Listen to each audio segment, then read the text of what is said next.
I come from a background of local government. I was a local elected official for 9 years, and a very common complaint that I received was speeding on the main roads as well as through neighborhoods.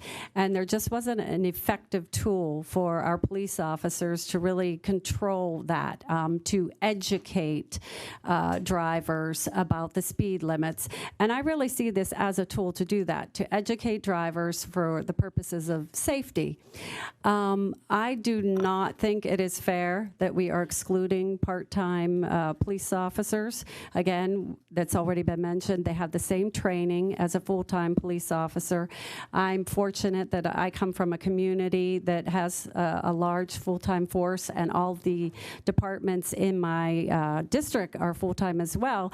But my district is surrounded by boroughs with part-time officers, and I just don't think it's right that they are going to be excluded from this. I do have the question, Representative Rothman, when you say they can come back in a year and try to do this, are you talking about new legislation to get this for part-time police officers, or what is your plan? Yeah, no, I meant with new legislation. I mean, let's be clear, and I certainly appreciate what my colleagues are saying. No local police force have the use of radar, and they haven't had it for 50 years. And so we are making a huge step forward.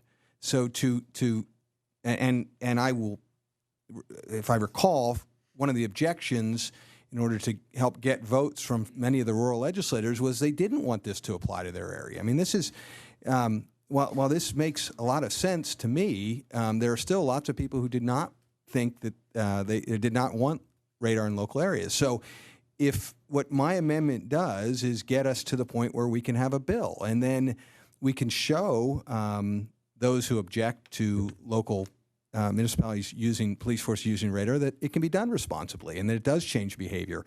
But again, we're going to try to make the perfect the enemy of the good. And we are after 50 years about to pass legislation that's going to go to the governor's desk and get the first step. But to oppose it, or to put us to a place where maybe we're going to lose the votes and lose that support. But the rural legislators told me, don't have this apply to our area because we don't want it. And that's why, that initially that was the reason. If that's changed, then, what I meant by saying you can come back a year, you can come back this session still and add others to it. But I think what my amendment represents is compromise that will get this bill and at least get 2/3 of all the police forces to use it. So.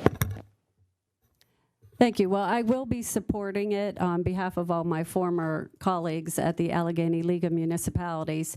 But I do hope that we are able to move this ahead and get it passed and then come back and revisit this in the future. Thank you.